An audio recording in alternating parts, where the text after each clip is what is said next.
In the late 19th century, Caracas began to establish a formal law enforcement agency amid the political and social upheaval that characterized the period.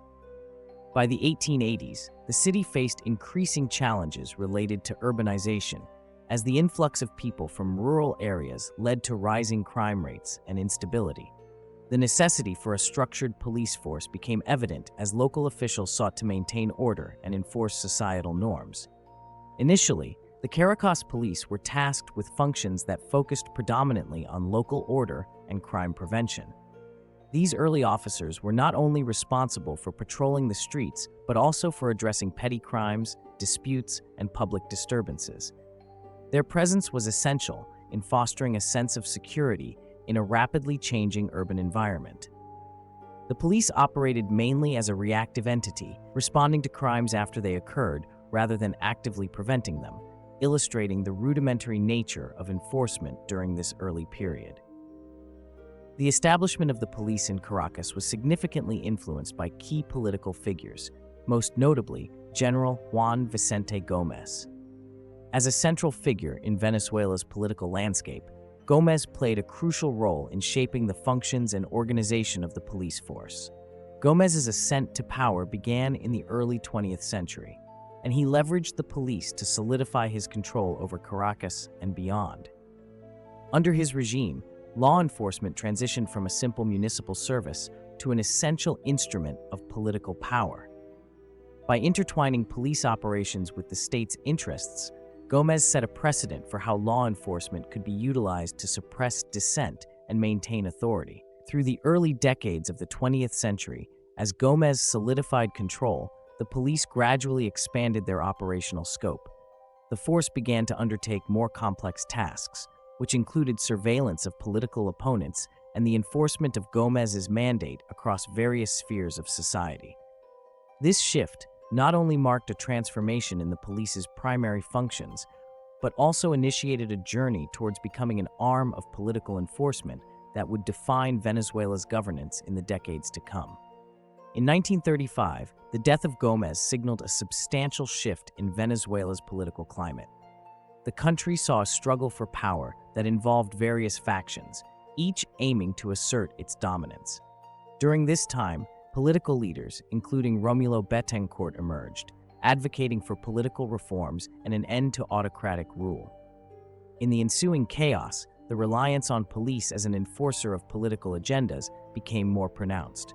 The Caracas police began to adapt to the needs of the new political landscape, reflecting an ongoing trend where law enforcement served not just to maintain order, but also to control public perception and quell opposition.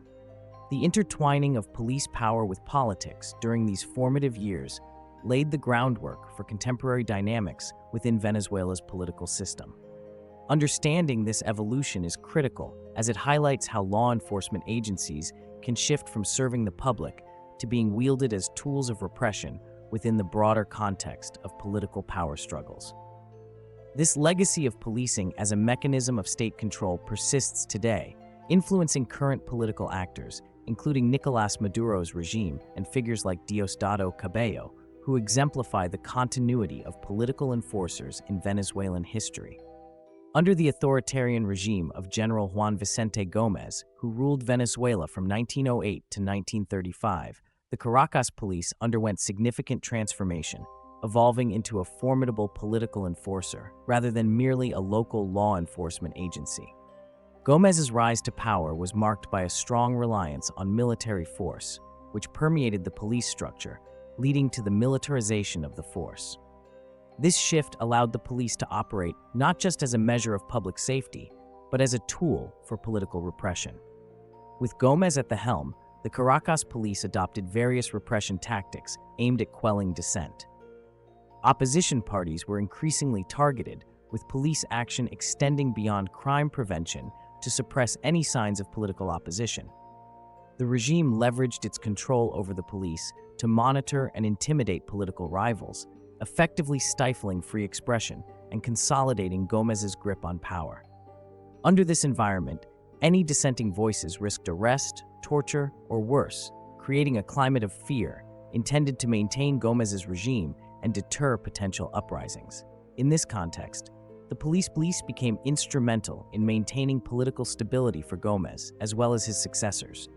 As the political landscape of the country shifted in the years following Gómez's death, the role of the Caracas police also evolved, adapting to new realities while retaining core functions that aligned closely with the interests of those in power. Leaders such as Eleazar López Contreras and Marcos Pérez Jiménez continued the tradition of political enforcement initiated under Gómez, relying heavily on the police to suppress leftist movements and uphold the status quo. The legacy of this military-influenced police force set dangerous precedents for the subsequent political developments in Venezuela. During the mid-20th century, attempts to democratize the nation faced fierce resistance from entrenched political interests that relied on police power as a shield against reformist ideas. The policies enacted by the Caracas police mirrored the broader patterns of governance in Venezuela, where law enforcement was often utilized to protect ruling elites from the demands of a populace seeking greater political rights and economic equity.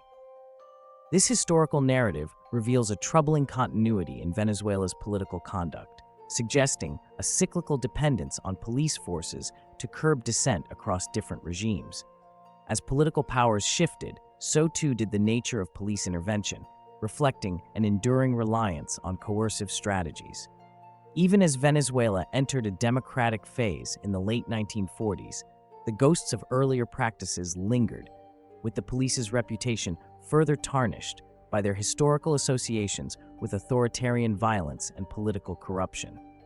The 20th century witnessed the consolidation of political enforcers' roles, with the Caracas police embodying the complex interplay between law enforcement and political authority.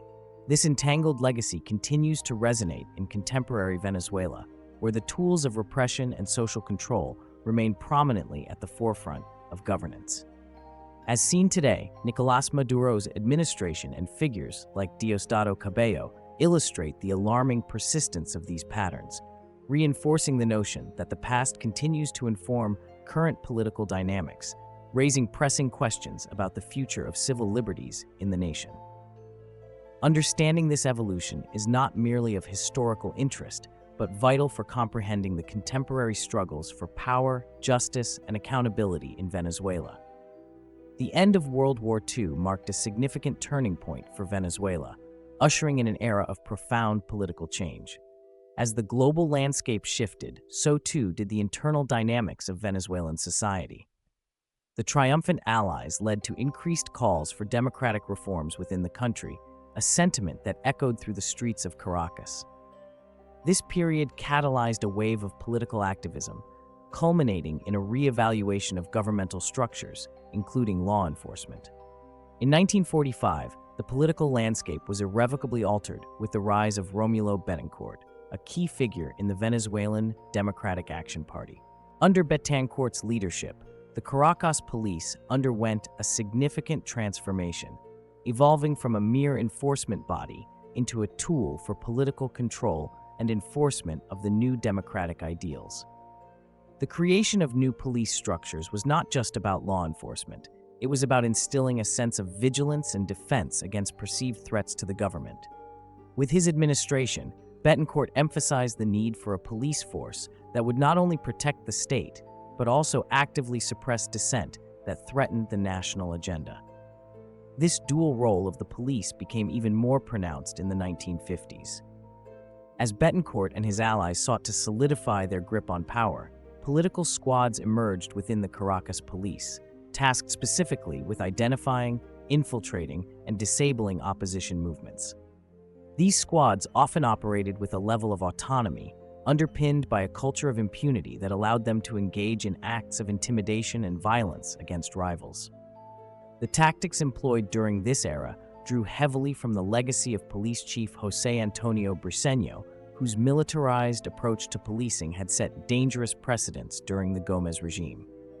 The repression escalated as the political climate became increasingly polarized. The Caracas police, now more politicized than ever, aligned themselves closely with the state. Their mandate transformed. They chose to act as enforcers of governmental policy while simultaneously stifling any form of dissent. This function of police, as both defenders of the state and antagonists to opposition parties, became a troubling hallmark of Venezuelan governance. The police were embroiled in political conflicts, often deploying violent measures against workers' strikes, student protests, and any group perceived as a threat to the ruling order. The culmination of these practices was strikingly evident during the latter half of the 1950s, as the nation's political tensions reached a boiling point. Citizens were acutely aware of the transformative power of the police, but rather than peacekeepers, many began to view them as an oppressive force. Driven by fear and a reluctance to confront authority, public trust in law enforcement dwindled, leading to widespread disillusionment. By 1958, the oppressive tactics deployed by the Caracas police set the stage for the eventual fall of the Pérez-Jiménez dictatorship, a regime that heavily relied on police brutality to maintain power. However, the legacy of these tumultuous decades continued to reverberate throughout the nation's political fabric. The structures established during this period laid the groundwork for future administrations, illustrating a consistent pattern where law enforcement agencies functioned as instruments of political control. In contemporary Venezuela, the lineage of the Caracas police serves as a poignant reminder of the central role that policing plays in the intersection of power and politics. The modern use of police forces under Nicolás Maduro mirrors historical precedents, perpetuating a cycle of repression and control that has heavily influenced Venezuela's socio-political landscape. As Venezuela transitioned into the late 20th century, the Caracas police continued to evolve, solidifying their role as a significant tool for political influence and control. The practice of utilizing law enforcement agencies for political ends became deeply ingrained, affecting the very fabric of Venezuelan society. This transformation was characterized by an expanded mandate for the police that went beyond traditional law enforcement, increasingly aligning with the interests of the ruling government. During this period, the Caracas police were frequently deployed to suppress demonstrations and political dissent. For instance, after the Pérez-Jiménez dictatorship fell in 1958, the police responded to public protests and strikes with significant force, often leading to brutal crackdowns. The repression of dissent not only marked a continuation of the earlier practices initiated during the dictatorship, but also showcased the precarious balance between governance and civil liberties. Such acts did not merely represent a law enforcement strategy. Instead, they reflected a calculated attempt to maintain political stability amidst widespread discontent.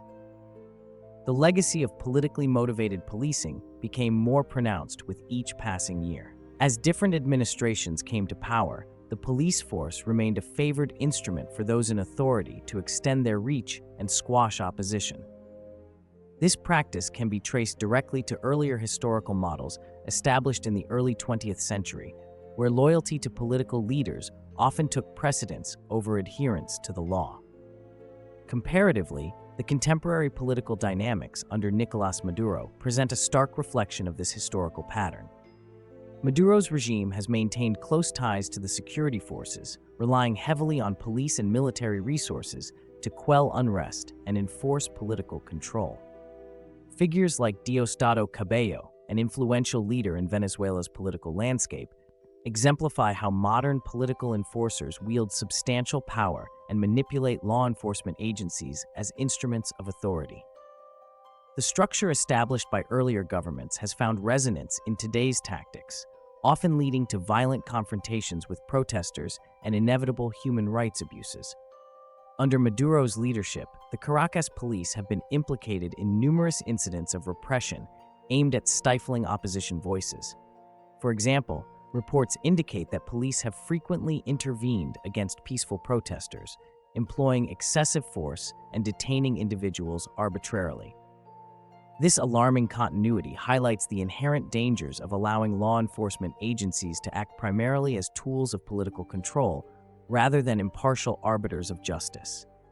The implications of this historical through-line are profound. The manner in which the Caracas police have historically compounded their role with that of political enforcers sheds light on the current landscape of Venezuelan governance, where political power is often upheld through coercion rather than consensus. The fears that pervaded the public psyche in earlier decades have resurfaced, indicating that the legacy of police violence and political repression is far from relegated to the past. Understanding the ongoing nexus between the police and political power in Venezuela not only provides context for the present-day situation, but also serves as a cautionary tale about the potential dangers inherent in the politicization of law enforcement. As Venezuela moves further into the 21st century, the lessons drawn from the past will remain crucial in analyzing how history shapes contemporary governance and the continuing struggle for democratic freedoms in the nation.